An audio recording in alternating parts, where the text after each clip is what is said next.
Ladies and gentlemen, welcome into the Smooth Listening Jackrabbit Illustrated Special Edition episode, podcast, however you listen to us. If you're listening to us live, thanks for joining us. We are, as always, brought to you by the Kubota dealers of South Dakota. There are multiple locations all across the state, I believe 9 technically. As you can see, represented down below me, we've got a couple Kubota hats floating around here. We might be wearing more throughout the season, but thank you so much to Kubota dealers of South Dakota for being our title sponsor for the season for the second year in a row. You guys are rock stars. We appreciate everything you guys do for us, helping us stay on the air. But this is our special edition podcast previewing the Missouri Valley Football Conference and how we think the dominoes are going to fall and how bad our preseason polls are going to look at the end of the season. So I will pass it off to the one, the only, the Podfather. All right. Oh man, it is good to be back. He was totally ready. You guys. He's in season form. As always. Gosh, it is like we never left that bar in Frisco. You know, I mean, what is that bar that will not be mentioned? Yeah, we're not giving any more free pub. But it's like we just never left, you know. But except Dallas and Alex are with us this time. So I was there for and no one's wearing a hot dog costume. No wieners. Yeah, right. All right. Plenty of polls. We're going to talk about them. Yeah, right. All right. So first, got to thank the Kubota dealers of South Dakota, like Brennan mentioned. Last year I complained, right? We were in a drought, never got to use it hardly. Open winter, never used it. This year I've mowed my yard probably more in the last 2 weeks than I did all of last summer. So it's running great. Easy to change the oil on. That's one thing that I've really appreciated. So I am not mechanically inclined like Chad. I need stuff that is easy to fix, easy to work on and handle. And that is definitely my Kubota BX 2680. Absolutely love it. Chad, you have one in your shop now too, right? Well, it's in the garden shed right now, but yeah. It's okay. Sorry. Yeah, it's a hell of a mower, man. I can mow about twice the speed as I did with the old MTD. Get a lot of stuff done with that thing. The loader works really well. Use that to move some dirt and some rock around already. And snowblower is yet untested by me, but I guess we could ask John Colley. He used it last winter, so anyway. Well, hopefully, you know why he was confused this year, right? So you know why he was confused. Kubotas are never in the shop because they don't break down. He's wrong. That's true. Yeah, they are pretty reliable. That's true. Yep. All right. So, Chad, do you have the inaugural Jackrabbit Illustrated preseason poll ready to go? I just downloaded it. I will pull it up here. Let me grab it. Hold on. All right.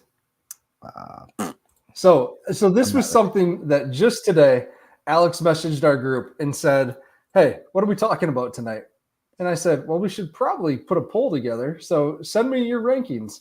Brendan, who's notorious for absolutely hating preseason polls, obliged. Dallas got me his over his lunch break. Alex was right away. He was on top of it. He didn't have anything to do today. Chad, I think was sometimes during lunch, and Ben fit us in his busy schedule along the way. So, and then Jake, new member of the team, Jake Steffen, former Jackrabbit standout. Welcome, Jake. He's on vacation in the Black Hills, and he actually got me his at about 7:00 once he finally had reception again. So thanks, Jake. Hope you're having fun. Nice. This was under protest. I don't like preseason polls. Boo. Yeah, he was complaining about before the show, honestly. So we've made it this long though without football to talk about. Like, we need something to argue about, man. We need some controversy. Yeah. You gotta see who's Chad, you getting it or what's going on? Who's not. I am. There's some issues. I'm working on it. Give me a hot We're second. just gonna that's we tap dance. We'll keep talking. So another piece of housekeeping. So the introduction of Jake, which is awesome. And then we also are in the process of a website refresh right now. So if you've not been to jackrabbit.illustrated.com, it's not quite done yet. Got to make sure that we get the sponsors pulled up and a few other things. But I don't know. I think it's looking pretty good. I'm excited for it. Yeah, Dallas has put a ton of work in on that. So those of you that enjoy the blog, if you're listening to the show, you should all enjoy the blog and the work Matt, and not to toot my own horn, but myself, do over there a lot of the time. But the website itself, it's got podcasts and blogs, and Dallas has that thing looking phenomenal right now. I mean, it looks sweet. I'm excited about it. Yeah, I'm excited. Yeah, very professional. we put the F in professional here. Matt, when are we going to start seeing some blog content this year? Yeah, so camp starts next week, and that is traditionally when we start doing position previews. So I've been interviewing the coaches the last 2 weeks about the various positions and all of the players. Seth. So I'm writing those right now. You get that question a lot. Horrible. I'm gonna leave that one alone, as I normally do. 5 minutes. Luckily, this is like our first show of the season, so we have a lot of space to cover here, Chad. Can we pull up? It's showing up like a postage stamp, Matt. I'm trying to fix that. Sorry, that's the problem. So, anyways, next week. Am I allowed to say this? Coming up. Something? We don't have to worry about his pole being too small. And it's our pole, not my pole. Why am I always the butt of every joke? I don't get it. What did I do? It's just kind of cold in Chad's room. Yeah, no, it's hot actually. Oh my gosh.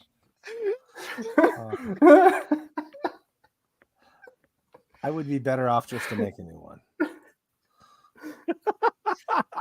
Oh, that'll be even better. I have not. I want this on record, please, with the head of this deal that I. Chad, can't you just share the Google sheet? Like, I've got it open. Yeah, maybe.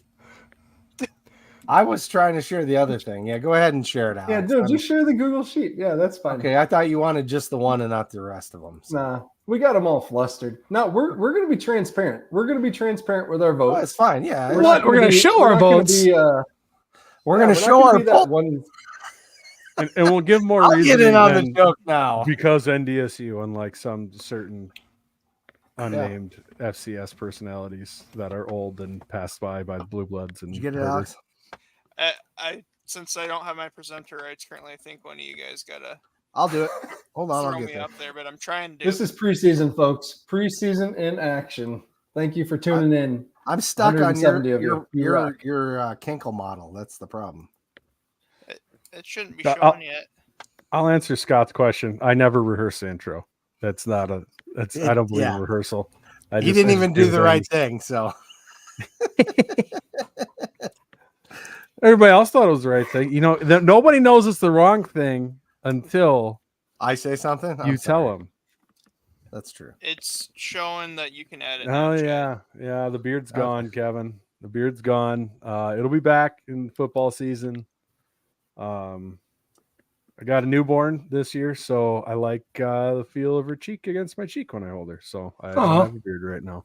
That's awesome. So that's the reason that the beard is still not making a comeback yet, because you only get to do that for so long. So that is the best of reasons.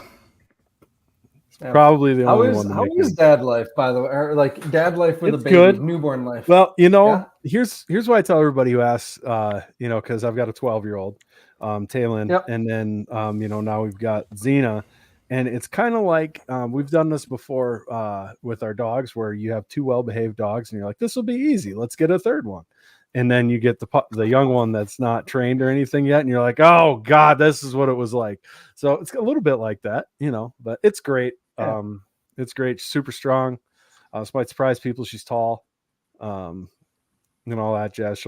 She might be hanging out with me on the late night with Board show a couple times. So your child is tall. What? Yeah, I know. It's crazy, but yeah, she's tall and thin. I'm not that anymore, but she's got that. Okay, folks, here it is. You get to see how the 7 of us voted in this. it is pretty clear that there are some tiers here. There's a top 2 tier. There is a next 4 probably. There is the what the heck are these guys doing here tier in UND and UNI, and then there are the bottom feeders that used to be Western Illinois, but now Murray State has kind of taken their place, and we all shuffled them around. Brendan, I'm a little interested to eventually hear your take on Murray State. That's very interesting to me. You have them much higher than everyone else. So, well, yeah, we'll get there. We'll get there when we get there. We'll get there. So, all right, Alex or Chad, can you scroll down to just the JI standings? It's me. Full one here. Say Chad's driving. Okay. All right. So there it is. SDSU has 4 first place votes. NDSU 3. SIU. What is that? What's next? 58 points. 58 points. 0. All right, and then Get out the cheaters. Illinois State, UND, UNI, Missouri State, Murray State, and Indiana State. I wanted to put Indiana State higher, but they've just been so bad the last few years. So bad. So, I don't know. In general, some very general overview thoughts that I had on this as I was kind of looking through teams. I knew the Valley was losing a lot of big-time seniors last year, but I was pretty shocked by the loss of senior quarterbacks and how few familiar faces there are that are just leading their teams under center. So that's something to watch besides obviously SDSU, NDSU, and USD. So that's something I'm paying attention to. Any other general thoughts, guys? What are you thinking when you look at the Valley just from a wide lens? That 3 through 6 this year is going to be really fun. I don't think there's a lot of separation between those teams. I think there's going to be some really good, really close games. So if you don't pay attention to the Valley outside of the Jacks, you should. And this year's a very good year to do that. There's going to be a lot of fun, close, interesting football games and kind of that 3 to 6, 3 to 7 band there. So in that group, what you're talking about, you got Southern Illinois, you got USD, Youngstown, and Illinois State. Yeah. Yep. Yeah, I tend to agree, and those are the ones I think I had the most trouble with trying to put in there. And I don't know at what point we want to go back through things. I think that a lot of people in the group had USD a lot higher than I do, and I'm looking forward to talking through them a little bit more here as things go on. But 100%, I mean, how they play each other. And one thing that I'm curious is I didn't go through and actually look at head-to-head matchups between those groups. Yeah, when I look at that group there, it's either you go from USD, who lost a lot from what I personally feel was their strongest side of the ball by far. So how well do they replace them? A lot of teams that either lost a lot to the portal, brought in a lot from the portal, have young quarterbacks, unproven quarterbacks. How's that going to work out? So I think that's what makes that such a muddy middle is we don't know because it's the preseason. So putting together a poll is a guess, and you should write preseason polls, not even on paper anymore with the transfer portal. You should write it on toilet paper so you can flush it away because we're going to pretend we know. We have no idea. But when you look at that middle, I do think there will be some separation, but historically going back the last couple of years, there's always, I think there was the top 3 last year was actually the top 6 because there's 3 teams tied for third in the conference or something like that. My biggest prediction, almost a guarantee, is even though I have Youngstown State as third in my poll, they will end up on the bubble and their fans will complain about getting left out and or another Valley team that gets left out, and they'll be very loud about it on Twitter. That's my lock. I know will happen. I can guarantee it. This is my best guesstimate. I love their passion, though. Love the Youngstown fans' passion. God bless them. I do. Yeah, they're into it, man. Mm-hmm. Mm-hmm. All right, Alex, do you want to kind of pull up, or you said going, yep, there we go. Perfect. So walk us through what we're seeing there. So what we got here, I spent way too much of my free time the last month and a half, as embarrassing as it is to say, throwing this together. So this is the Kinkle model, I guess, as Tom Neiman decided. My name's on the other side of the screen. What's that? No, sorry, nothing. Just responding to my wife's comment. Oh, sorry. So we've got, basically, I ran through every possible outcome of every team season, and I charted it out. So what you're looking at here is the bar graphs is under each category of wins here. Can't see my cursor because I'm pointing on the presenting screen. Under each category of wins here, that is the probability. So Indiana State, we're looking at, they have a 3.34% chance of having a 1-win season. Then in the left here, we have their schedule with the individual win probabilities of every game. Only thing to note about this is those of you that are longtime viewers of Scared Money Don't Make Money, those that are new here might not know though. My quote-unquote model isn't so much a model as it is a aggregation of Sagarin and Massey, and then I've got my own formulas I use to kind of perfect that data, in my own opinion. Well, people who watch Midco too, that's where the Kinkle model was dubbed the Kinkle model. So right. Thank you, Tom Neiman. It kind of sounds like an old lady with large calves, though, if I'm being honest.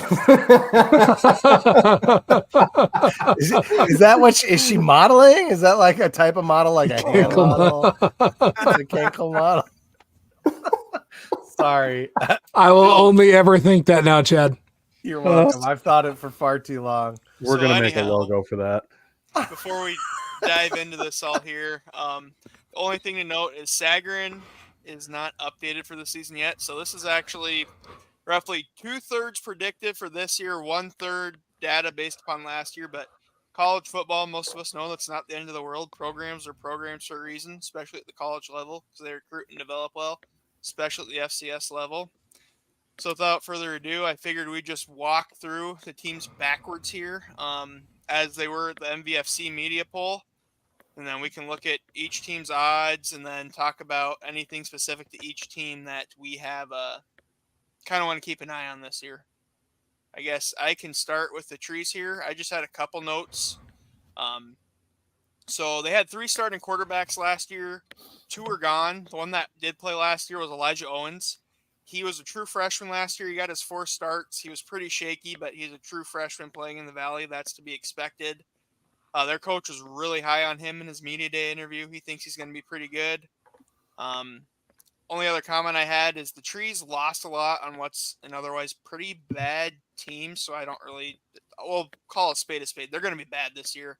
But they do get, as we see at the top, their Butler and Mississippi Valley State in the out-of-conference. You couldn't have – too much easier out of conference games on your schedule, so they'll hopefully win at least 2 games, I guess.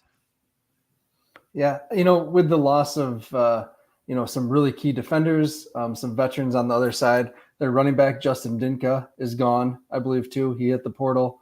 So I just, Kurt Mallory, that one time they came to Brookings and really challenged the team. Remember that? And there's like that big shootout.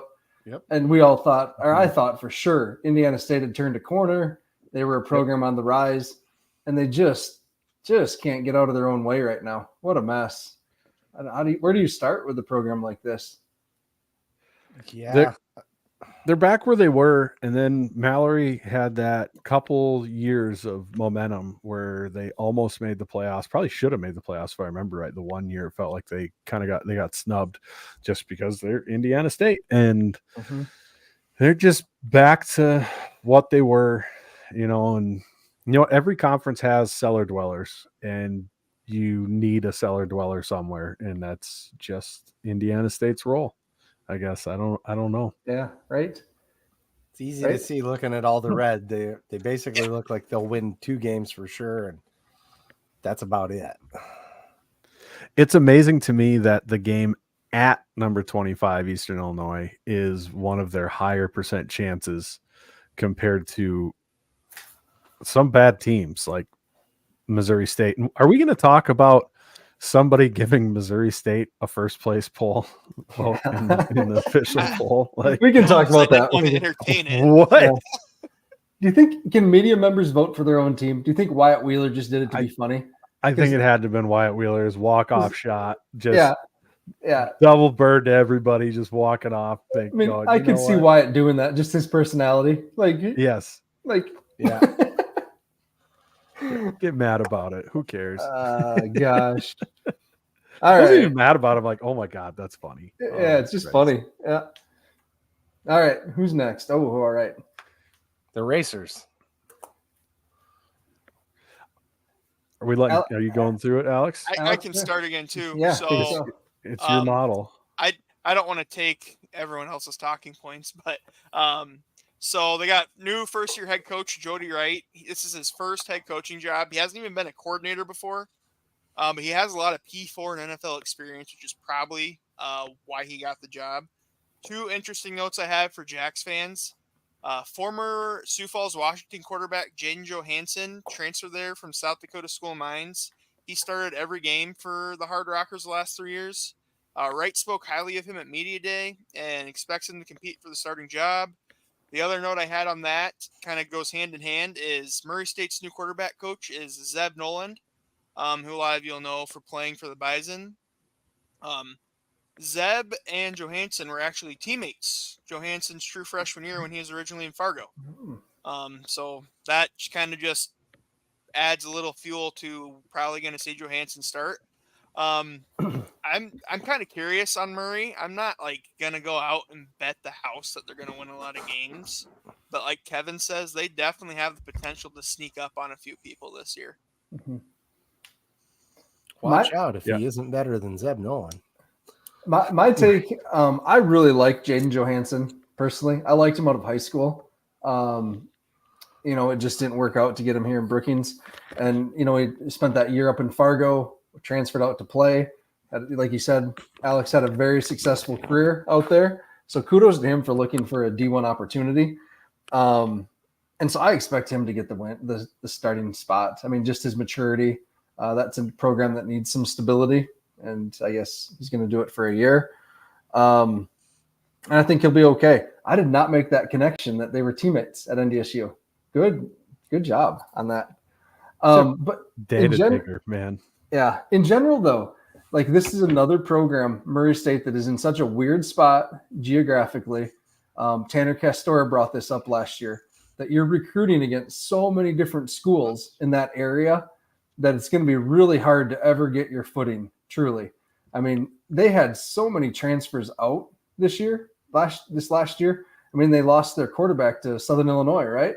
And they lost all sorts of their other best players to low-tier FBS and other FCS schools. So it just, like, I don't know how you ever, build success at a place like this where you're just continually getting robbed by other better FCS schools in the area and low-tier FBS schools. I don't know.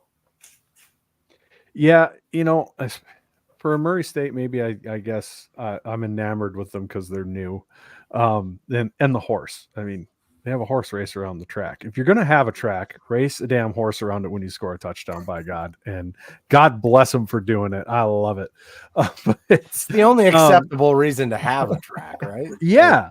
Yeah. If you're going to have a track, make it a racetrack during the games then. Otherwise, no tracks. You don't count as a team if you have a track around your field. Yeah, I said it. You don't count as a stadium if you're a dome either. Kibby Dome. So you don't get to be on the top stadium list. You're a tin can. Sorry, I'm not sorry. Half buried in the ground. Yeah, off of that tangent. I don't know. Murray State did such a good job. They really surprised me last year. I thought they were going to be a absolute dumpster fire and get just canned by everybody, and they didn't. They really didn't. They did a good job compared to what I thought they were going to do. They really surprised me. I'm hoping. I know they've had a lot of turnover. This might be a little bit of a protest vote about preseason polls and just throwing somebody up there because somebody is going to come up and just not make sense. And it happens every year. There's a team that you don't think should comes up, has a good season, whether it's Missouri State or Indiana State or even Western Illinois once in the blue moon or whatever. Some bottom dweller has a solid year for no explicable reason. So I'm kind of picking Murray State to do that just with the lack of familiarity of some teams with travel, everything else. I think that'll help them. So I'm guessing they snag a couple extra wins that they shouldn't. I hate their schedule.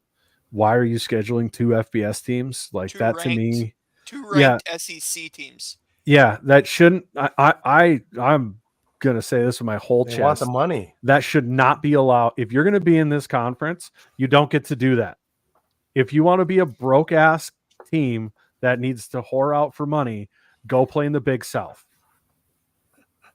or the CAA. I mean, they probably half of their teams do that now, anyways, because they're a joke as well. But God, if you're gonna do that, go pick a different conference. You're embarrassing. You're embarrassing us. You know, the only reason I'm forgiving you is the horse that runs around the thing. But this is seriously, and I genuinely mean this. This is unacceptable. It makes sense don't put me whole screen for this. I didn't do that. But Well played, Matt. God, if you're playing with the big boys now, act like the big boys. You're in the Valley, act like a Valley team. You know who never did this that I remember? If they did, I just forgot because they were terrible. Western Illinois didn't even do this that I remember. This is something that you do if you're in a broke conference with no money and don't mind embarrassing yourselves. Stop it. You're not in the OVC anymore.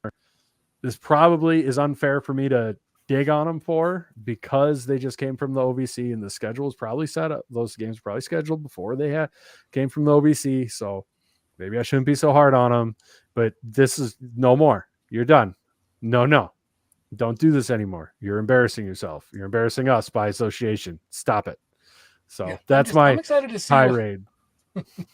I'm excited to see what they bring, though. I'm just curious to see a new team. Definitely not sad to see the Leathernecks go because they brought nothing to the party and just got boring. And we never At played least them they're anyway, good colors. So, yeah, I don't even know. Well, you have them finishing above the Fighting Who and UNI. Boy, UNI is going to have a terrible season according to Brendan. The Prairie Raid, I'm not invested in it. Yeah, well, Especially they the don't play. first They year. don't play outside, right? Right. No, I don't no. care. The I know, Prairie I know. Raid. Yeah, UNI does have 2 FBS games this year too. Well, that's a whole different. Well, I'll get into the damn. We'll get there. That, All right. I get don't That blame will the be a program. rant I blame their later. administration. All right. Before we go on to Missouri State, we need to thank Cubby's Sports Bar and Grill. We're John playing on the Colley. rooftop there. Yeah, John Colley mentioned that we're on the rooftop right now. So shout out to Cubby's. They've been introducing all sorts of new menu items. They have some new nachos that I just saw they've been promoting. Not the what are the nachos you guys like? J.I. Italian. Italian nachos. The J.I. Italian nachos. Yeah, what do you mean? What nachos do we like? He just Italian wanted me to nachos. say J.I. Italian nachos. Yeah, there we go. So thank you, Cubbies, for coming back for another season. Appreciate your support and appreciate everyone getting down to Cubbies, whether it's for the coaches show or to watch a game or just to enjoy a night out and some food and a drink. So thanks, Cubbies. All right, next, Alex. So next would be Missouri State. Only interesting note I had on them because they suck and they're going to the CUSA, which is the No. worst conference. The FBS Missouri State, Alex. You Okay. didn't Okay, announce them Dallas. properly. Give them Okay, the Dallas. respect they deserve. Sorry. Only note I had on that note is so with their 2-year transfer, they're not eligible for postseason in the FCS this year or FBS next year. But then the conference championship is left up to the conferences. The Missouri Valley is going to let them contend for the conference title this year, whereas CUSA is not going to let them contend for the title next year. So at Media Day, Coach Ryan Beard said they're actually going to save all their red shirts for next season when they cannot go to the postseason or the conference title game. And they're going to play their guys this year, while they could still potentially win a conference championship. Yeah, I don't see either one of those Up on their having, locker room having wall. a chance. I don't know.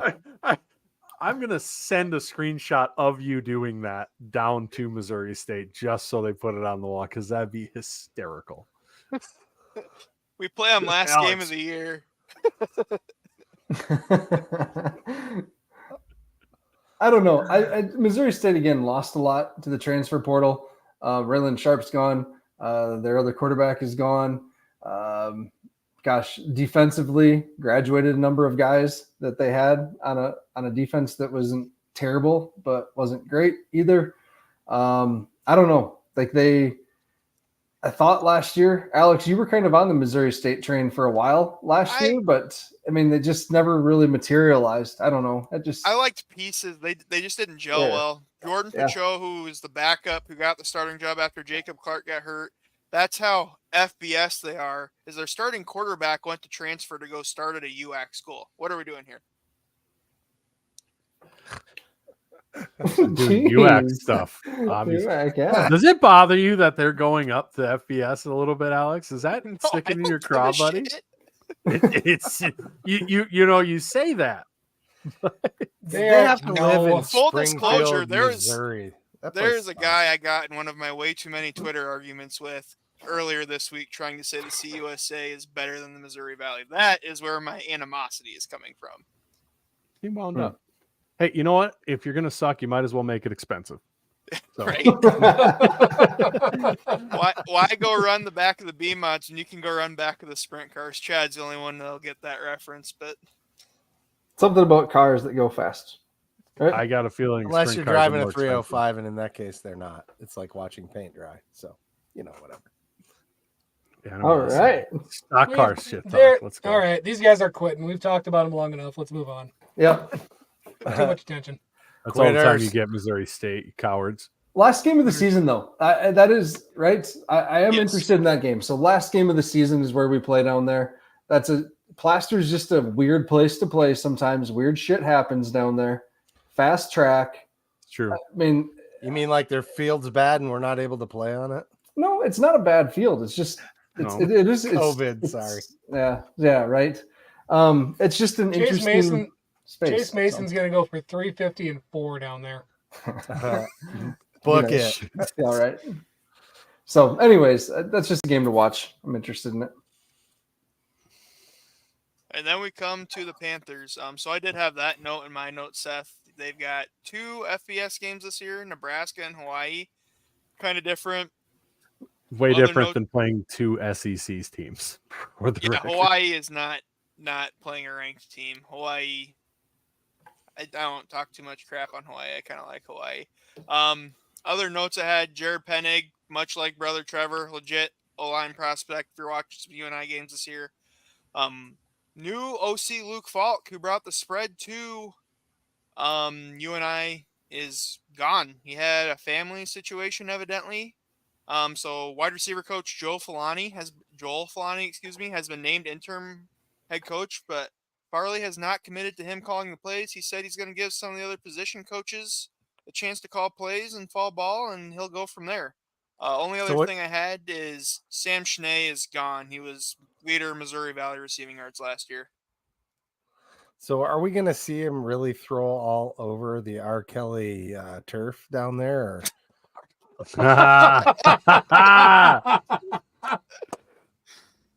Well done, sir.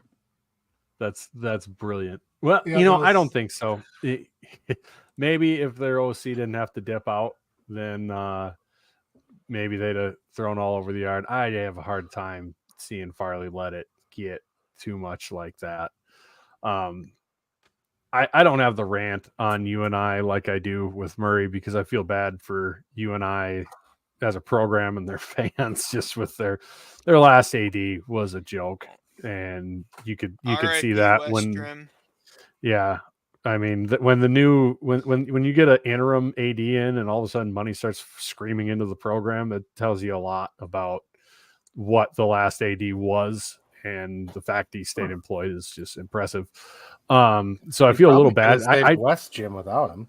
Yeah. Bring that up around some UNI fans once, and you then just pop some popcorn and sit there for a while because they will lose it. But I have a lot of respect for Coach Farley. Honestly, I do think he is a solid coach. He did a lot of things very well, and then when you look at what's happened to him down there a little bit, it feels like his legs got chopped out from under him by the admin. So it is what it is. Not going to dig on him too much because Hawaii being scheduled yeah, it's an FBS game in name. The trip is what makes that difficult. It's not like it's not nearly the same as playing the number 8 team in the country and then another top 25 team that's also in the SEC. Like that's not the same thing. But yeah, I don't expect them to have a good season, especially you lose an OC mid-change of offensive scheme and you were one thing and now you're halfway to another thing. UNI is that team that would make me look like an ass and have a great season out of nowhere just because it feels like that'd be something they do. They always have talent. Man, they'd have to have some people come out of the woodwork. Yeah. Though. I'm confused on the scheme change. Like when you look at, again, preseason Exactly. all conference lists don't mean anything. You got one first team that's an O lineman, a Penning. You've got 2 defensive players on the second team, and that's it. So obviously clearly I'm sure they got athletes, but there's a lot of question marks that they got coming back. Yeah, I mean, losing Theo Day, right? We all expected Theo Day to be awesome last year. He just wasn't. He wasn't the 2022 version of Theo Day, probably. The turnovers were just terrible. Right? And then they thought he had pro potential and exactly flop. Quit touching stuff, Alex. So, I mean, their good linebackers are gone. Woo Governor's gone. Their big defensive linemen are gone. Like I'm worried about, like the comment was made, UNI's defense is always good, and they probably will be. There's going to be new names that we learn, but they lost a ton of talent on that side of the ball this year. So we'll see. If they do as poorly as we think they might, is this the year that Farley gets ran out of town? It'd be dumb. Maybe it would be dumb. I agree. I'm with Brendan on it, but there are people that have called for his job with a middle of the pack season not that long ago. I think that Farley's been there long enough that he'd be allowed to go out on his own terms for as far as leaving. At least I'd hope so. I do feel like if you look back at his career, I mean, dude's had a hell of the only thing he's missing is a national title. But yeah, I don't think he gets run out of town, but it might be the year he hangs it up. I don't know. I don't want to dwell on these guys too long, but it's an interesting start because you got 2 games that they should sure as hell win in Valpo, and they're at St. Thomas, which is hysterical to me. Goes back to the AD. Well, a little bit, that's funny, but on the same token, that's not outside of playing in the dome. They do recruit the cities quite a bit, and why not play in St. Thomas? The crowd will probably have a healthy amount of UNI fans there anyways. And I think it was a 2-for-1, but I don't remember. I think it's a big step for them to even get a couple Patsy wins and they're out of conference. They've always scheduled ridiculous out of conference. So I don't think it's an awful idea for them. I'd be mad if it was us. Yeah, because then they go right into the meat grinder with the 2 FBS. Again, Hawaii FBS, finger quotes, but, 2 tougher games there. Bye. And then they go, all right, then they got us. They got the Jacks. They got USD, which I can't wait to talk about them. I do not think they're as good as rumored this year. I think then they're at UND. I think that's a winnable game for UNI. Except for it's at UND. Yeah, that's true. That's always a tough place to play. But I think UND is going to be in a rough spot this year. And then Missouri State. So, I mean, they could rattle off some wins if they get some confidence. Yeah, if they get on a roll, I could definitely see that happening. And they always tend to play FBS teams tough. So I could see them giving Nebraska a run. I definitely can see them beating Hawaii. If it wasn't for playing us coming off the bye, I would actually kind of like that Hawaii game being there with the bye afterwards. So you have time to readjust to everything. Have to. But otherwise, yeah, 3. I mean, you look at that schedule. You want to talk about what their admin's been doing in the program. Look at that schedule. Could you imagine if we had 3 out of conference road games? And only 5 I mean, home they games. have 5 home games in a 12-game season. It's an easy way to not make money. That is 6. Well, that's just not setting your program up for success. That's just scheduling yourself out of the playoffs. Matt, you're muted. You're muted, Matt. I didn't mute him. You got to unmute yourself. Blah, You have blah, to blah, blah, blah. unmute you. I muted myself. Preseason, folks. Sorry. I mean, Chad, when we were at the Dome a couple of years ago, right? I mean, that thing was in rough shape down there. Oh, yeah. Like, Yeah. so I The mean, turf looked terrible, yeah, like it always does. but even the restrooms, right? The restrooms were Yep. bad. The concessions were bad. The concourses were narrow. Like, it just was rough, like rough shape.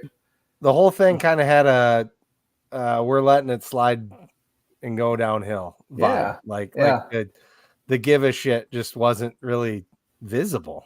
Yep.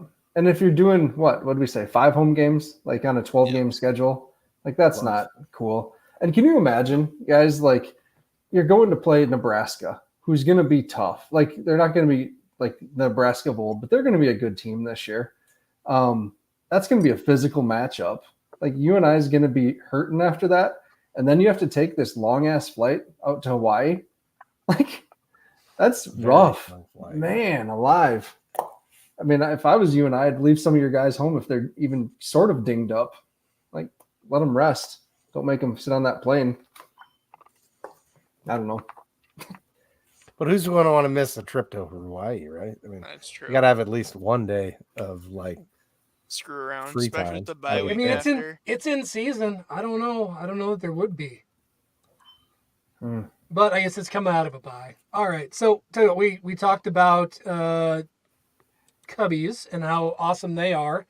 Another sponsor we've got is Jackrabbit Central.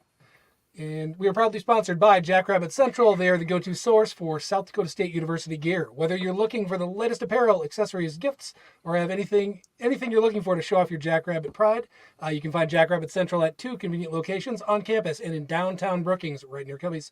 Visit jackrabbitcentral.com today to explore their wide selection and gear for the season. Go Jacks. And now with Batman clothes. Was that a script? Did Yeah, you did write a you script? just No, for I that? did that off the top of my head. What was that? ChatGPT is a wonderful thing, fellas. We're media. We are media. We didn't read. What's media? Eat that, I did it, Sean. dude. I did it on the last show. I did all reads. I thought your reads were great last show. Now I know why. That's Oh why my god! I gave away my secret on air. Damn it. All right. All Like right, Brendan what- was saying, the if you don't Penguins. tell anybody, nobody knows. All right, Yeah. Penguins. Let's roll. Next, we got Youngstown. My notes on these guys are pretty brief. They had kind of a revolving door in the portal on the back end of their defense, which was a weakness last year. They kind of had 6 or 7 guys, both in and out. Tyshawn King, who led the Valley in regular season rushing, will be back for them. And then quarterback Mitch Davidson and top wide receiver Bryce Oliver are both gone. But second wide receiver, who is also explosive player, Max Tomzak, he will be back in their pass game. We'll probably have to rely on him.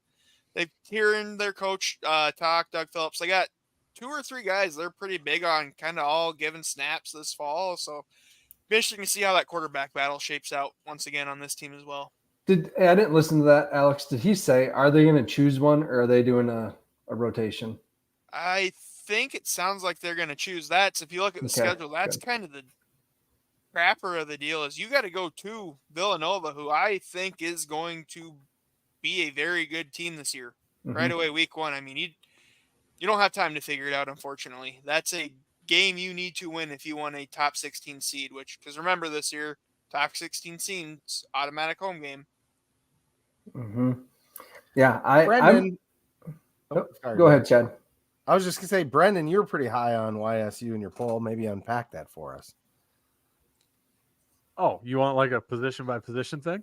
All right, here we go. Let me pull up my notes. Okay, Just go hold ahead. on. Go ahead. Hold If on. you got it. So, We've got Youngstown fans. This was not scripted, folks. I couldn't have played it better. no, I don't have position by position. So I'll clue everybody in. Normally, if I were to do a poll like this, I would go through team by team, go through every schedule like Alex did, who's put in the appropriate amount of time and effort, and gone through and gone, all right, this is a good game. Oh, they're coming on because it's college football. A lot of this stuff matters, right? Like who you played the week before. Are you on the road? Did the quarterback's girlfriend sleep with wide receivers or something like that? Anything can affect college football stuff like that. And so you go through, and I'd have gone game by game for every team and then really got into it. As Matt said, he was like, hey, give me your polls. I didn't have a poll ready. He had harangued me about it this afternoon. So, just listening through, like I said, I really feel that 3 through 6 is such a jumbled mess. I think they're good enough to beat like USD. I think that Villanova game is the one that's going to be tricky. And you got to remember here too, if I remember right, we're going conference, and that's conference wins is what I was going off of. And I didn't go through game by game or come out with a record for them. Looking at this, I don't like what I did, because you're at Illinois State, at Southern Illinois, at SDSU. You get USD at home. That's a win. UND, I don't think they needed to play at home to win. They avoid NDSU though. Avoid NDSU. That's favorable. The thing that kills me is this is finally the year they schedule somebody with a pulse out of conference, and it ends up being the year that Villanova is going to be really goddamn good. And it's the year that, and they're opening with that, and it's on the road. Like, they've had years of just Valpo, Duquesne, and Butler, and like that's been their out of conference, and then a non-winnable FBS game like Ohio State or something. So hold on, I don't know that I agree with you being pessimistic looking at the schedule here. I've got them 5th. My bad, White Town. Yeah, and there's gonna be a snarl right in that group where it's gonna be a bunch of it's gonna be tied for 4th or whatever anyway. And you look at that, okay, right. So you got 2 W's in Valpo and Duquesne. Missouri State win, Indiana State win. Jax, like I'm glad we're not playing there, because that place always scares me for some reason, just as a fan. USD, I think that it's completely winnable for these guys. UND at their place, totally winnable. Then you have a bye late to get healthy. No, they don't have a bye all season. Yep, they got the 2022 treatment that we got last. Oh, gotcha. I'm sorry. So, Alex. So that hurts, but you're going into the end, your last 3 games against basically 2 of the 3 teams you're going to be fighting with for a position. You got Illinois State. Who knows if they'll fold by then or not, or what they've got. SIU is going to be tough, and then UNI is a winnable game. So I don't know. I mean, 7's not off the table.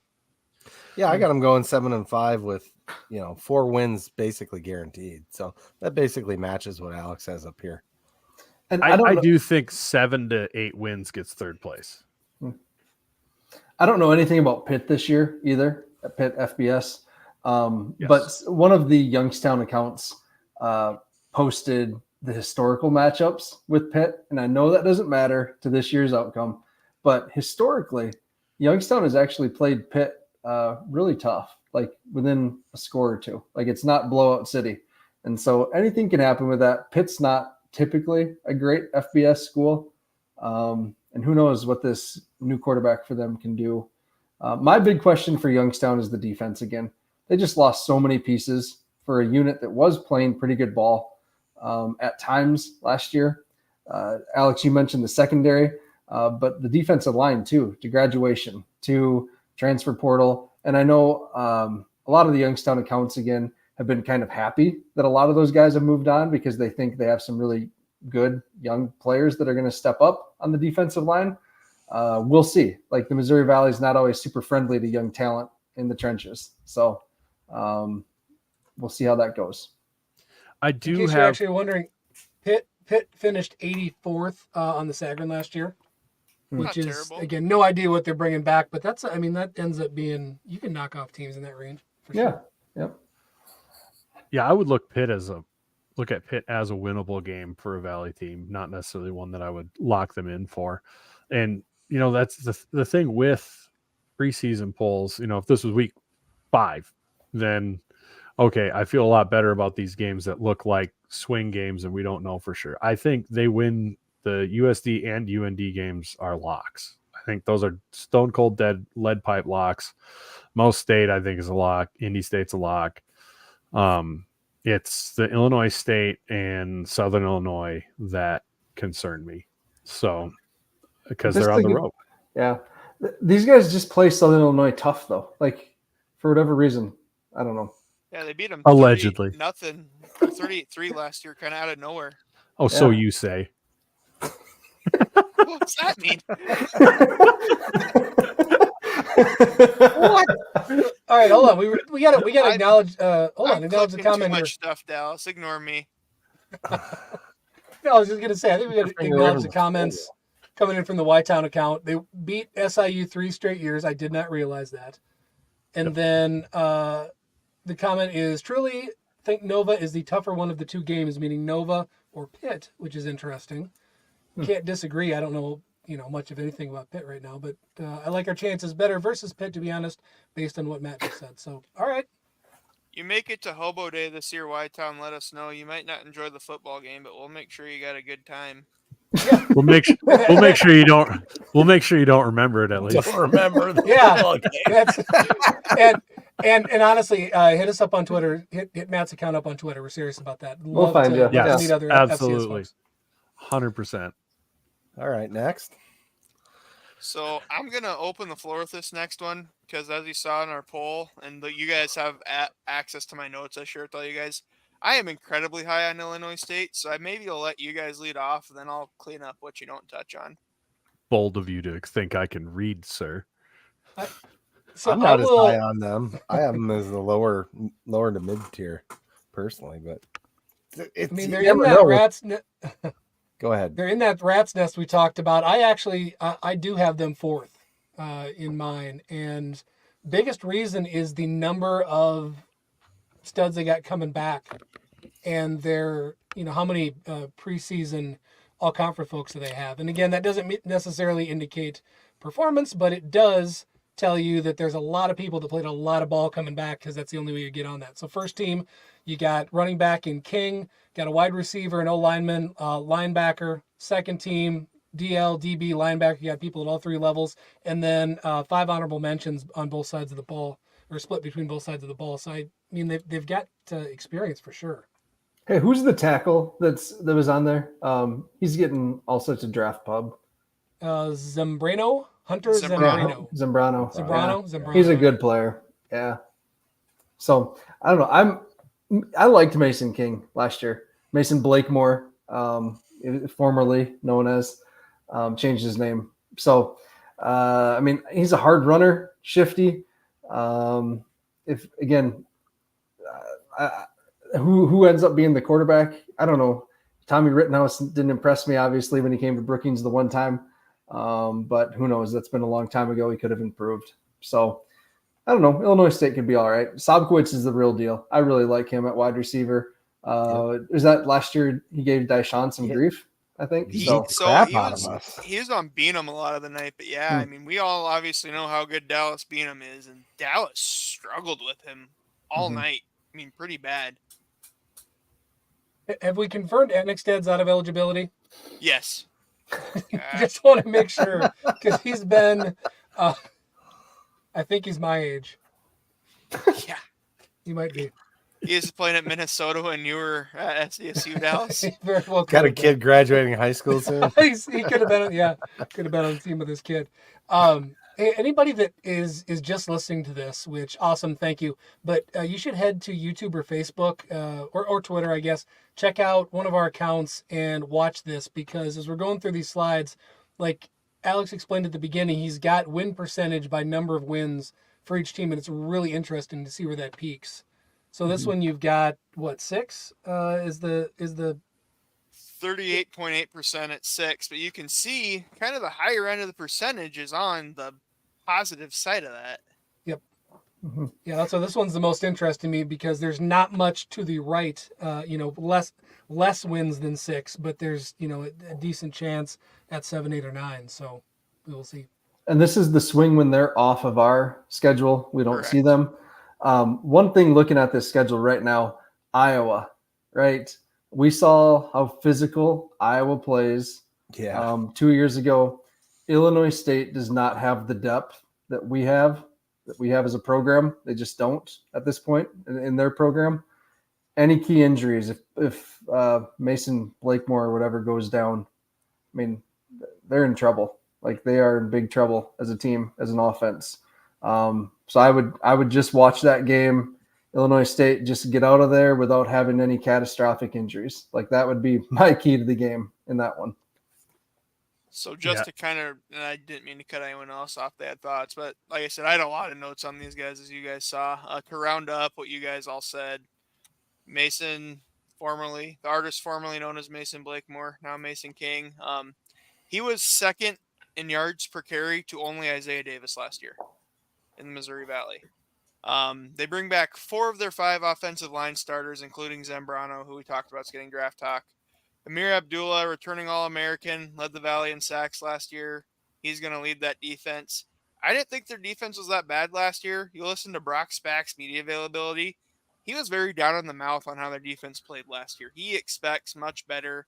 If there's anything that anyone knows that's watched Valley football, a Brock Spack coach team is going to play good defense.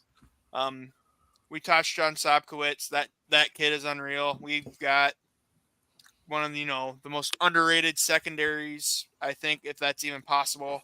But he gave us fits last year. I mean, that kid's for real. I'm curious to see if Rittenhouse can make a step. I think that's really their key to unlocking this team this year is if Tommy Rittenhouse can take that next step. He's already had some playing experience. Has been okay. He's been, I don't even know you could call him a game manager. He's been okay. If he can unlock the next step in his game, this team will be very good next year.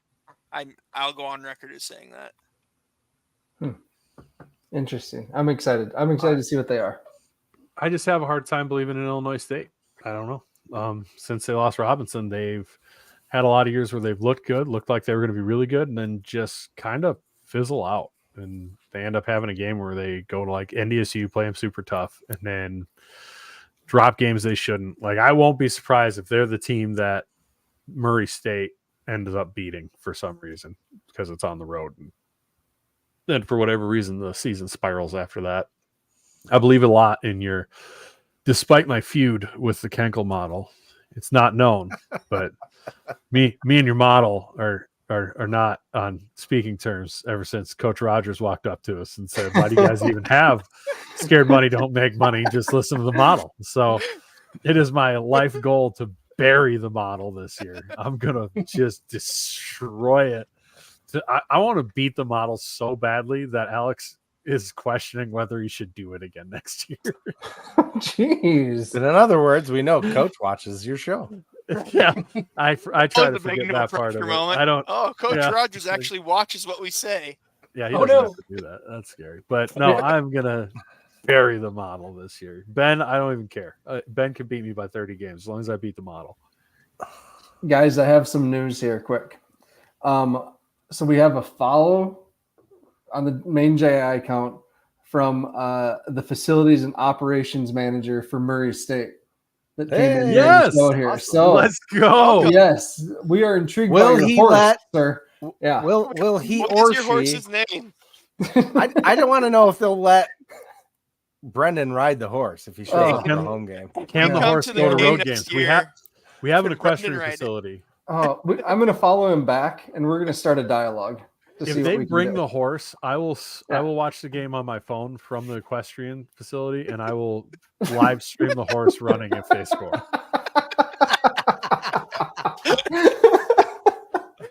I could see Brendan I'll bring a starting gun and down everything. the horse to get on it. It keeps running away. Oh gosh, that sounds like Chad Nunya. None your business. Just wanted to say thanks to the 600 of you tuning in for this nonsense On Twitter.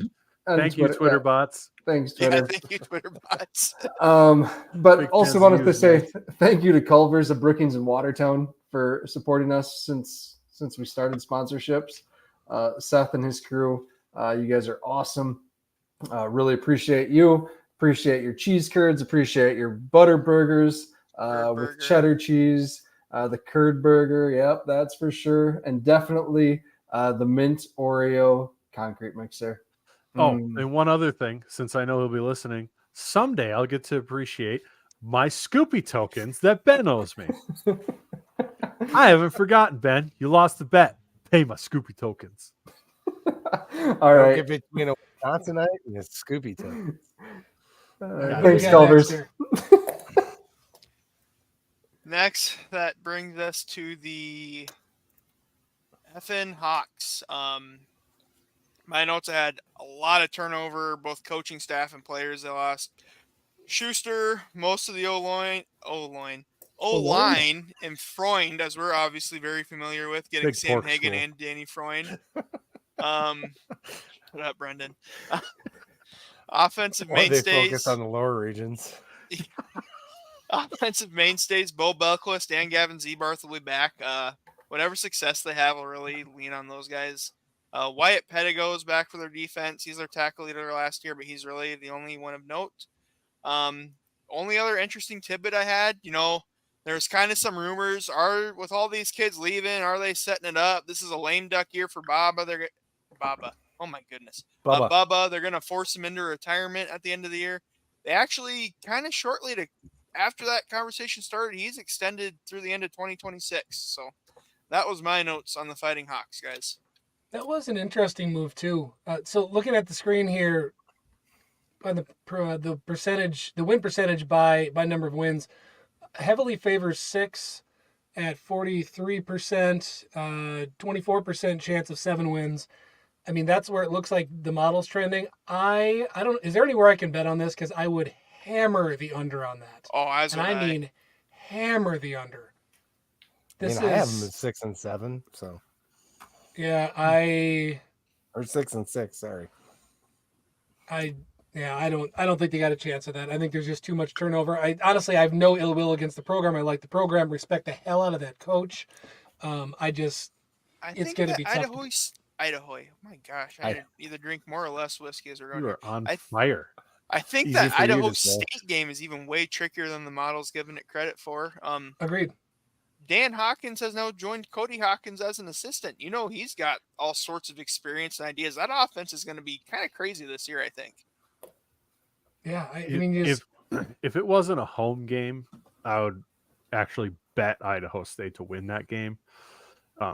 They lost a ton of O-linemen in the portal. 3.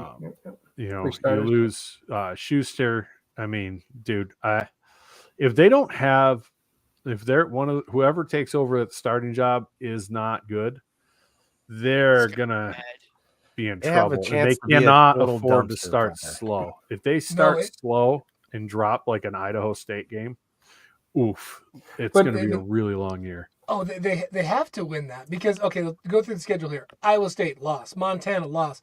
Idaho State, not a gimme. San Diego, win. Murray, win. If Murray sneaks up and bites somebody, it's going to be that game. But then you go to Fargo, who will be out for blood. Oh, it's NDSU might run up 100 points. They might. Pine Bluff game right there. Yeah. So I do want to say, though, about their quarterbacks. I like Trey Feeney. He's one of the quarterbacks that's competing. But I absolutely love Jerry Kaminsky, who is a redshirt freshman out of Illinois. He was someone that I really wanted the Jacks to take. But we got the kid from Texas who ultimately decided not to come here, Caden Brown. Jerry Kaminsky's a stud. And I know when we hired Danny that UND fans were worried that Kaminsky was going to follow him down here. And I would be all for that. Kaminsky's great. So if I expect Kaminsky to win that job, he's going to be young, obviously, but hey, Mark was young at 1.2. He's a good player. Jerry Kaminsky's a good player. That's a name to watch. Did you just throw a Mark comparison there? No, he tried to sneak it in. I'm not letting that slide. Yeah, I really like Jerry Kaminsky. So if any of the UND accounts are on here, you can snip that at some point. He's a heck of a player. You guys want some UND content, and sorry, Matt, but just Kelly Howe, friend of the show, runs UND 360. They got some great content on your own. You're looking for more Valley content, you should definitely check those guys out. I'll give them some free publicity. They've helped me out with some stuff before. Oh, we fight on Twitter about every time we play them. We get in a fight on Twitter. He loves an argument, but Kelly's a good dude. I don't dislike him. I dislike him on Twitter, but I don't know. I've never met him as a person. I'm really interested in what this Su says about the wide receivers that can stretch the field better than Schuster. I mean, right now it just feels like kind of a empty cupboard and a lot of unknowns besides Schuster when I look at their depth chart there. Well, they've got to have a brand new O-line. that's the problem. Like, even if you can stretch the field You got in time. the Valley, you can't have a weak O line. And they lost at least what 3-4 guys in the Lost portal. 3 from the O starters. line? 3 Three starters. Yep. I mean, did they have any starting O linemen come back even No. outside? I mean, your fresh O line. yeah. Yikes. With Freund In the coming Valley. to So Seth Anderson's a starter. I mean, he's that did he NDSU come transfer. Yep, he's back. And then I think Jack Kuntz has started before, I want to say. So, nope. do you think That's- their offense will look the same, with Danny coming to state, or is that always Bubba's I don't know. Well, offense? that is an advantage they'll have early in the season as well, as people aren't going to have film on that offense. That does help. I'm a firm believer that helps when you get a new offensive coordinator in the start of the season. As long as the team's got their plays down and know how to run it, then they've got an advantage over the defense, because the defense doesn't really know how to attack it yet because they haven't seen it. So I think that will help early in the season. But boy, That's Iowa State and Montana. To start the year. My heart says they're going to just be terrible. But then I look at the schedule and like, I really could see 6 to 7 wins and I wouldn't be surprised. You get USD at home, and we'll talk about USD later. USD is going to be fighting for their playoff life at that That'll point. be I don't think crucial that UND game. is going. Yeah, I don't think UND is going to be in it then. And again, UND's this so much isn't better at trashing home them. though, and that's their rival game. So Yeah. All right. They need a new trophy. Completely unrelated, but I understand why the trophy they had to go away. It was pretty messed up, but they need a new trophy. They should do something fun. All right. they Now- could just have a flat board and call it the North Dakota Trophy, What a trophy because that's how flat it is in North Dakota. with 2 trees. Yes, on either end of the state. Yeah. All right. Suck Lokies. I want to start here because I did rank SIU 4th in my poll. But I am intrigued because Nick Baker's gone. Ramir Elliott's gone. The wide Thank receivers, God Nick Baker is gone. right? Isaiah Harstrup's gone. They lose a ton. Dune Smith is off to Incarnate Word, their stud linebacker. PJ Jules is in the NFL somewhere. So I'm very intrigued why we are all so high on Southern Illinois right now, with all of the question marks and all of the players the impact players that are gone. It's not just like they were little players. These are primary players on this team. I think I can start to answer that. Defensively, Jules and Smith were studs, especially Jules. Jules was listed at the depth chart as a safety, but anyone that watched Southern Illinois the last 2-3 years, he literally played at every level. They lined him up, hand in the dirt. They lined him up at linebacker. He would cover receivers. The guy was unreal. So it's hard to replace a guy like that. But outside of Jules and to a lesser degree Smith, their defense was a lot like ours. They're kind of a no-name lunch pail defense. They were number 2 in the Valley behind us, and they were number 5 in scoring defense. They didn't give up points, and they have a lot of those guys back. On the offensive side, it's always a gamble with transfers, but they've done it kind of the way consensus on our network we agree is best. They brought in proven FCS guys. They've got DJ Williams, Murray State. He's had some injury issues, but when he's been healthy, he's been good. He's expected to win the quarterback job. Then they went and got Bradley Clark from Tennessee Tech to be their top receiver. He led Tennessee Tech last year and was top 5 in the OVC. And then last at running back, they went and got Eddie Robinson from Duquesne. He was Duquesne's leading rusher and also top 3 or 4 in the NEC last year. So it's kind of a crapshoot, but they might hit on black and they might be really good on offense. And either way, I think that defense will limit teams enough. They will be in almost every game on their schedule. Fun fact, Bradley Clark was once committed to SDSU as a linebacker recruit and then decommitted a couple weeks before signing day. So, and yep, well, he wanted to play offense. Worked out for him, I guess. Can't be mad at him for that. But. Yeah. Well, for me with SIU, in my head, I probably could have flipped them with Illinois State and not felt too bad about it. I just believe in Nick Hill, I think, more than Brock's back. Not that I think Brock's back's bad, but Southern Illinois has shown in our time in the Valley, they can win both ways depending on what talent they've had. They've had it where they've won with great offense, and now they've won with great defense last year. So to me, I guess I just have more faith in them coming out near the top, just because of that alone. I have faith in Nick Hill being able to bring in transfers, whatever's needed, get this rolling with whatever his strength is and leaning into it. So I do have faith in this Murray State transfer quarterback, I think, a little more than, some of the question marks maybe that there are throughout the conference. So I think that's why I also had Southern Illinois at 4th in the conference. I think they'll be a fringe playoff team. No, I was going the same place with that. Nick Hill is a great coach, and we haven't seen him put together a subpar team. He's never put together a bad team, and I absolutely think he can reload. And Alex, thank you for putting together all those transfers. I knew that they had a bunch, but again, just to reiterate there, the fact that you're taking proven talent that has played at the level that you're at, you're not reaching for guys that you think are, I'll use finger quotes again, FBS guys that aren't because they're not playing FBS. You're getting guys that know how to play, they can contribute, probably a little better head on their shoulders. So I think they'll be solid. And I'm just looking at their roster right now, and I forgot that they picked up Keontae Lewis from Wisconsin. I didn't and that either. he actually played at Wisconsin. Like, this isn't just a guy that was a walk-on end of bench kind of guy.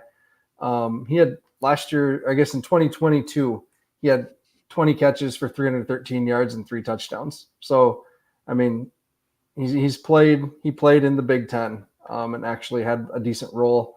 That Hezekiah or the Tamaro Jr., really good player for Charleston, almost 1,000 yards last season at wide receiver. So they may have reloaded that room, and I may have be overblowing the departures that they had.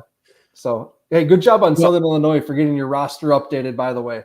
Good job. Yes. Good job on them. I know Stone's really high on the transfers. So speaking of Stone, I mean, he sticks in my head as a guy that was a transfer that Nick Hill just seems to hit on transfers pretty well. Old Stoney, who got replaced by, Southern Illinois' version of Baker Mayfield, but or Johnny Manziel, whatever you wanted to call Nick Baker. That's giving both those guys too much credit for their height. Jesus Christ. Nick Baker, you're ever in Brookings, I'll buy you a beer, but I'll have to hand it down a flight of stairs to you or something. Alex is talking like he's 6'6". 6'1". That may as well be 6'6" when you're 5'7". You're 6'1". I'm 6 foot. You're taller than I am. You are easily 6'2" or 6'3". Get out of here. It is fun hanging out with Stone always, but yeah, it is obvious that he's much shorter than all of us. All right. Dallas, you're muted. Dallas, you're muted. Oh, I was trying to set him up. Matt, I hear we have a new sponsor this year. Yeah, I'm just looking at SIU's roster right now. Oh, we're still going. I'd be thrilled to do this sponsorship. I'm just lost in their roster because it's all over. There's so many transfers. I'm going to count this tomorrow. And my dig was a little bit at SDSU because they're the last team in the conference to always update their roster. But good job on SIU. Wow.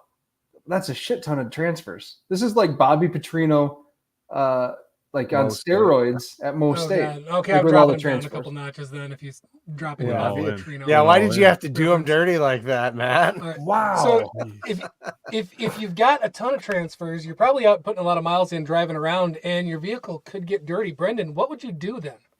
Well, I wouldn't take it to Silver Star. I would take it to Blue Tide Car Wash because they won't scratch your goddamn car.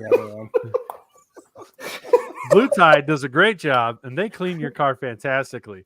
Their competitors are a bunch of dicks, and they'll tell you that the scratches were there beforehand. So go Blue Tide. You guys are the best. You should get their monthly. You can save a lot of money on their monthly membership. That's what I have if you live on a gravel road. And then you can wash your car as many times as you want. They do a fantastic job. They even change their brushes ahead of time instead of waiting until somebody complains about a scratch car and then changing their brushes because they're good people, unlike certain car washes that have red as the main color. Go Blue Tide Car Wash. suck at red place, and they're blue. Who wants to go to a red place? Go blue.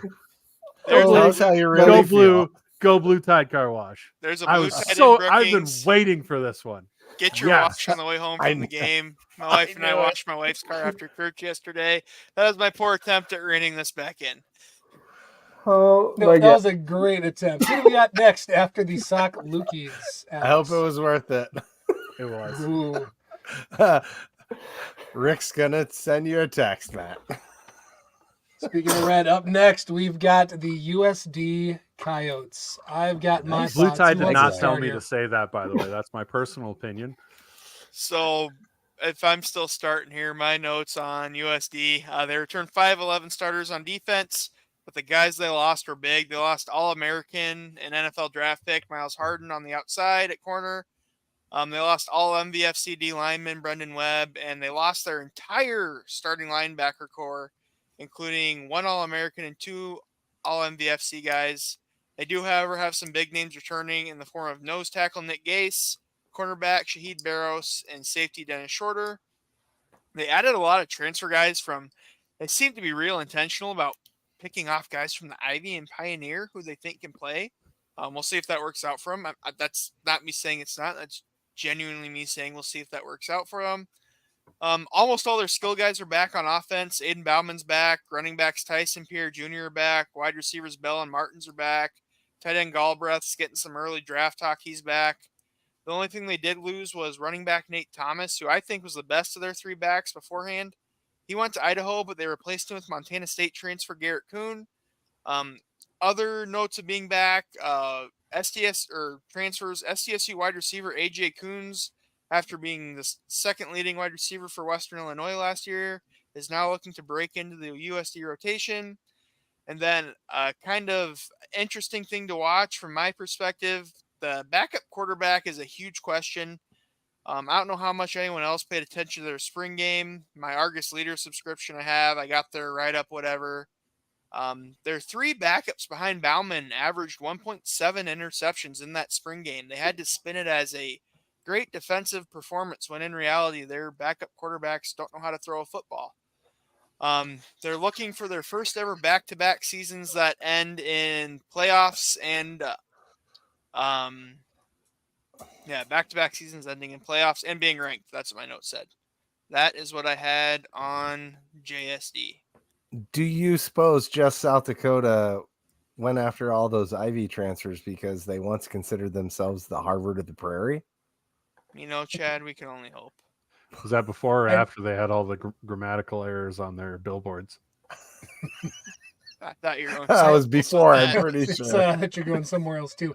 I am not. I've been waiting for this. I'm not high on conversation.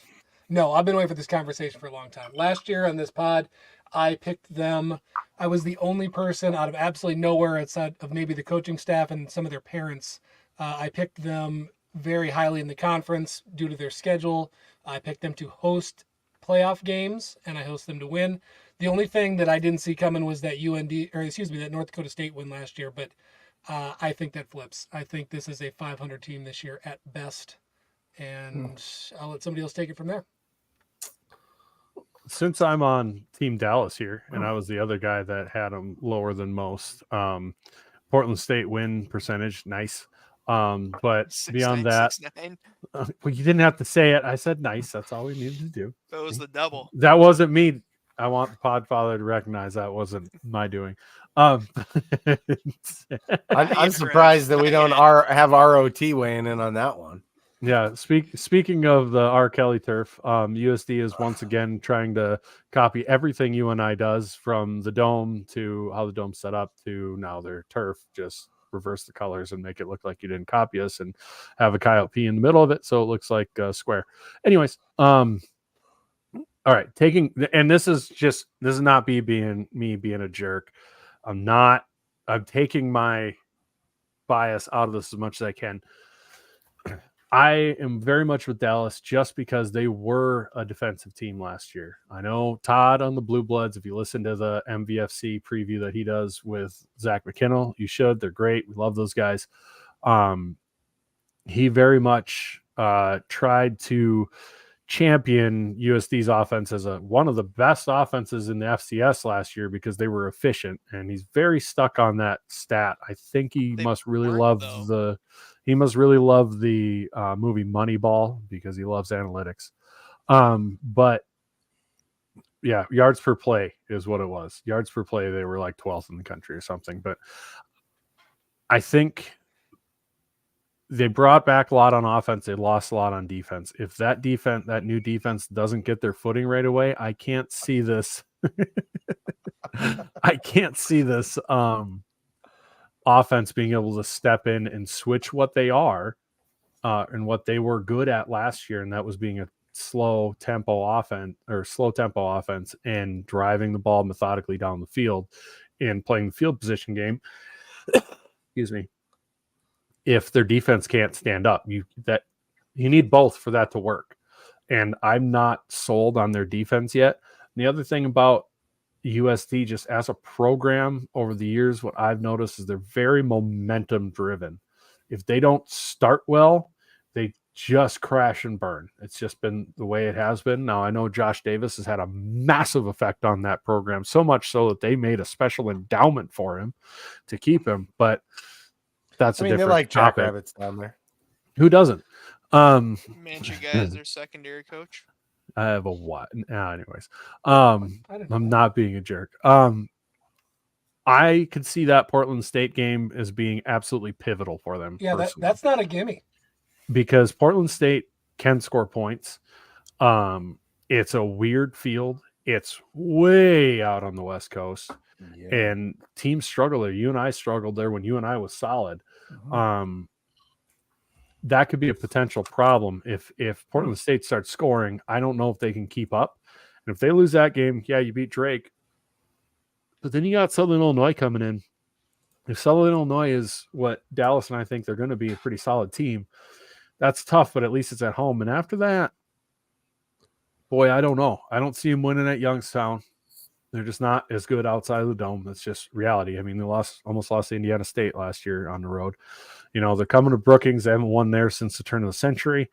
You know, I could see them even losing at UND just because UND is so good at home compared to what they are on the road. Not saying that I think UND is great, but I could see them being up for that game. And then they're not winning NDSU at home either. So I really have a hard time being optimistic about what I think they're going to be. I just don't. They have to prove it.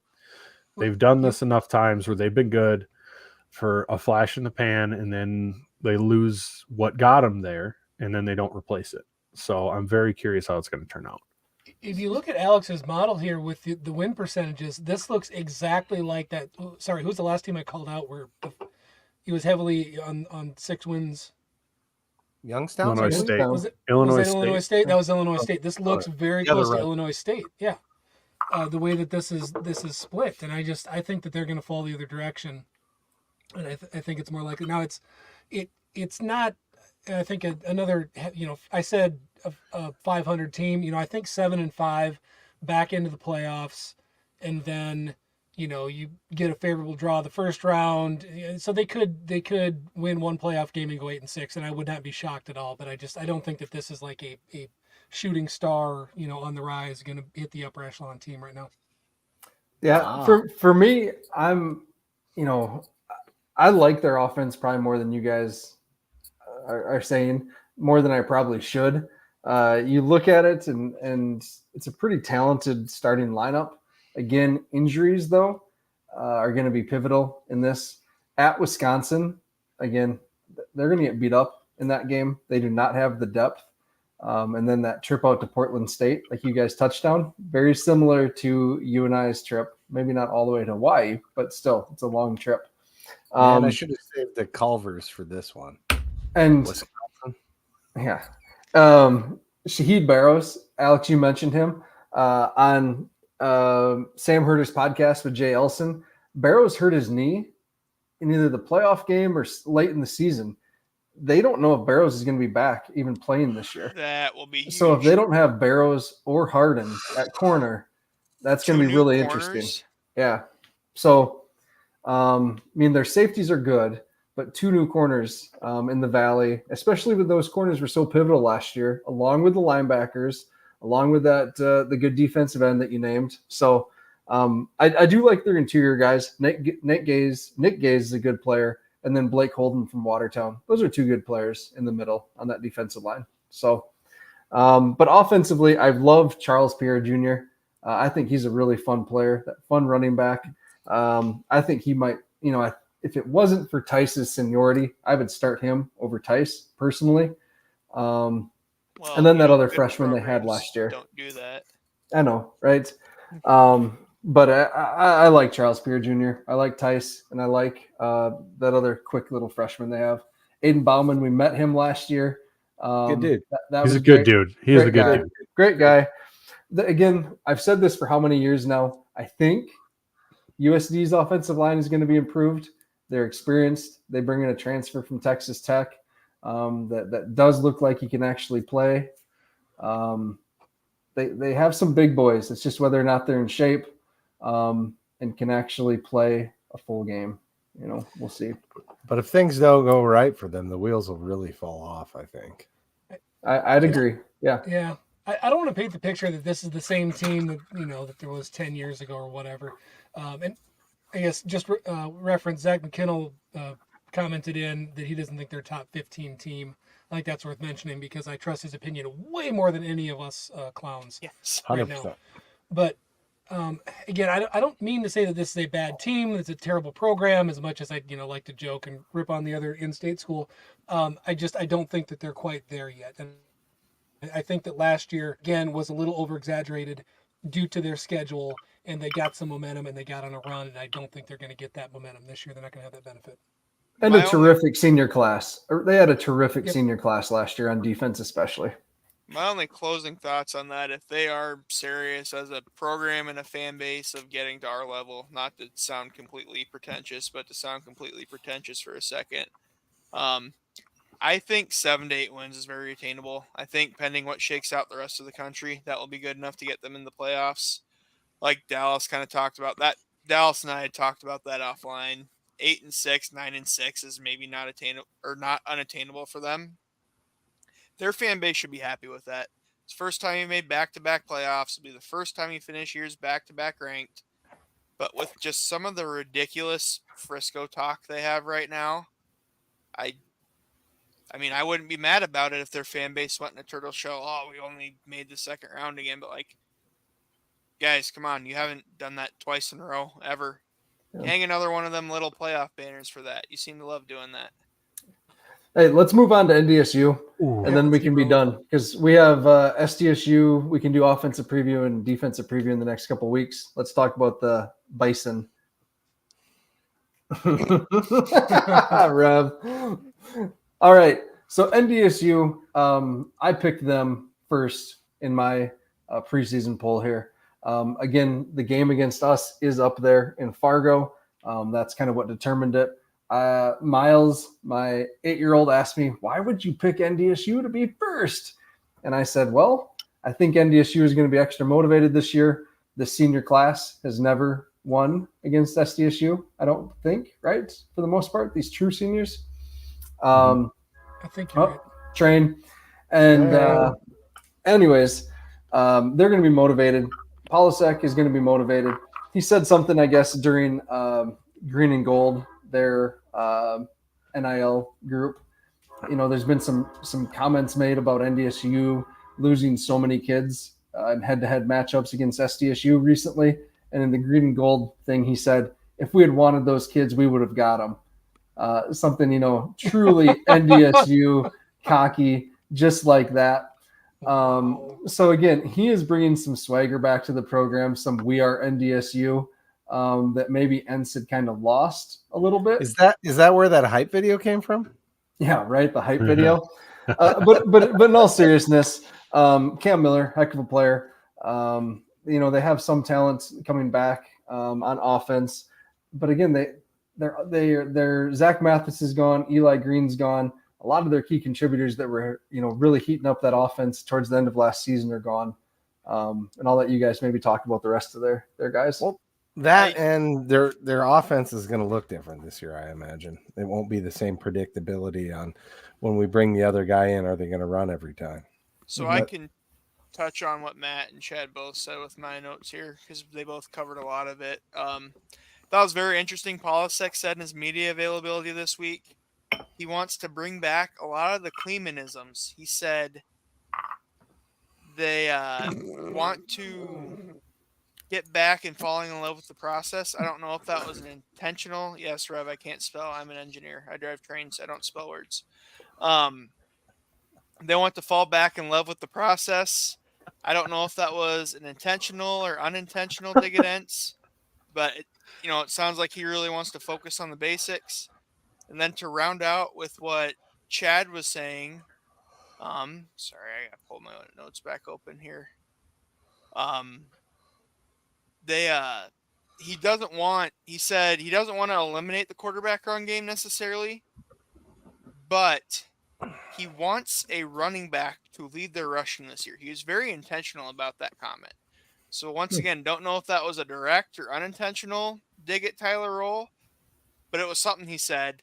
And the only other note when it comes to the new coaching staff on the defensive side of the ball for continuity, they got a lot of senior guys. They bring back like 6 or 7 starters. I've got it in my notes. I don't want to open it back up to look. But Grant Olson, former player, former linebackers coach, he's taking over his first year DC this year. He's one of the few holdover from Entz's staff. So I do think their defense will maintain some consistency this year in that regard. I think overall, you look at their schedule, how it lays out. Before they play us, they do go to Southern Illinois. That's not helpful for them, but they're going to be out for blood. I really think that I have a hard time seeing anybody jumping up and beating them in the conference for sure.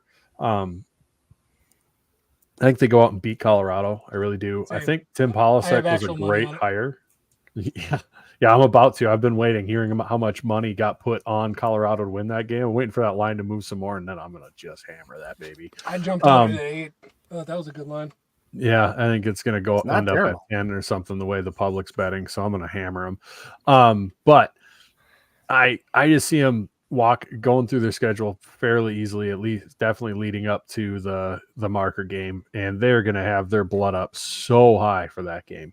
It is going to be they're going to be desperate out of their minds to win that game. The hate is on the other side of the fence. Finally, back when they used to go, well, we don't hate you guys. Why do you hate us? And it's like, and then I told them, well, you just wait. Someday it's going to happen. You're going to lose to us in playoffs a couple times, or you're going to see us win a title and we're going to beat you in a row or whatever. And it's going to happen. And boy, the shoe is on the other foot, and that's okay. That's great. I think it's good for the rivalry. I think it's great. They're not shrugging off we play for rings now. Yeah, no. The marker means something, doesn't it? So anyways, I think they're going to be wound up and ready to go. I think Polisek is a great hire. There's potential. New hires can always go wrong. I do think he is what they needed after Entz. I'll be honest, I don't think Entz was that great of a coach for them. Not that he was terrible or anything, but I think he got them away from what they were for a little while. And they were starting to get further and further from that. So I think Polisek coming in to bring him back to that will be really good for them. I picked NDSU to win the conference. Because I do think they pull it off in Fargo. I think it'll probably be a close game. And I'm going to go full Matt Frazee and say that they beat us in the regular season, but we'll beat them in the postseason. I do think we're the better team, but I think they're going to win that game. So that's just how I feel about NDSU. I share all of your thoughts, honestly, like verbatim. Brendan, I picked North Dakota State to win the conference. Exact same thought process. I do believe South Dakota State's a better team. I think that if that game was in Brookings, I would have picked South Dakota State to win it. I think that the 3 points that you're typically going to get on average being at home, I think that's enough. The team that has the ball last is going to win that game. It's going to be a fantastic football game, but I do think the Bison can eke that one out just because, I think it probably means more to them this year. And then I think the Jackrabbits beat them in the playoffs. Yeah. Coach Rogers, please take notes. I think it's really interesting that they have a worse win percentage against us than they do versus Colorado. Yeah, I got It's them. just- Well, it's because that's kinda honestly, interesting. I think both us and North Dakota State are better than Colorado. Yes. I think when the season's done, you will see that again. They definitely were last year. Might both have better coaches too. I don't think that's Yes. a question, and I'm a Cowboys fan. Well, No. I think it's interesting. Politics comments about running back leading the group, because where does that leave Cole their Payton. second? Yeah, Cole Payton. Mhm. And if it is going to be a running back leading the group, it's not going to be TK Marshall. I mean, TK Marshall is fine. No, I think it's going to be Shamar Brown out of Omaha. That's my Interesting. pick. He's a stud. So that'd be my pick. We'll see. But I like Breek too. So, all right. That's it. That's all I fellas. got. Yeah, Yeah, my only no, other little thought on teaser them here. is they're going to be such a defensive team, and offense is a little bit of a question mark. I'd also take the under pretty much any game they got. Mhm. I did want to get just political for a second. Oh, gosh. We have What? hey, Signing No. the person that's been running things is officially I'm given out. up. Who's gonna Yeah, take what are you- who's gonna mute take yourself. over for her? Do the presidents vote on the new commissioner? Is it gonna be a valley? Oh, gosh. I hate you. God, I hate you. You're welcome, by the way. Nice. Whoa. Well done. Patty's done a good job in the past. Ah. Are we gonna get a person just for the MVFC? Is it I gonna think be Brendan and I are shared? applying as co-commissioners, and we'll see what happens from there. Right. Be No. prepared for the best MVFC ever. I cannot get into the weeds on this one. We'll be here for another hour, and Ariel will kill Okay, me. fair enough, That'll be but separate. keep it in the This back is- of your this minds, is everybody. for the grab bag. It has pod happened later. for those of you that haven't caught it. Patty Viverito's done at the end of the season. Somebody will have to replace her. She's done an admirable job at most everything. So maybe we poach from the Big Sky. That could be good. Yeah. All right. So next week we'll be back with a preview of either the offense or defense. Maybe a different cast of characters. Maybe the same. We don't know. Ben and Jake may join us, so we'll see where it goes. But thank you to everyone that tuned in. Anything else, guys, for the good of everyone that's here? We will do a catch-all pod at some point of just all the different topics that have happened over the summer, from realignment to Patty being her last year and anything else in between, rule changes, all that stuff. So Real quick, we were super cryptic. The Patty we're talking about is Patty MVFC Viverito, and the she commissioner is of commissioner the Missouri Valley Football Conference. Yes. Very And the Missouri She- Valley, both. No, she's not the No. commissioner of the Missouri Valley. That's She's the what- commissioner of the Patriot League as well. Oh, Or not the Patriot, Yeah. the Pioneer League. Pioneer, The Pioneer League. She is not Right. also the MVC. She's just football side. Sorry, didn't mean to prolong it. I just realized that if anybody doesn't know what we're talking about, that would have been very confusing. Sorry to get political, guys. My bad. Yeah. You, Well you got me good. I fell for it. All right. Okay. And with that, go big, go blue. Go, Go Jack. Jack. Jack. Jacks.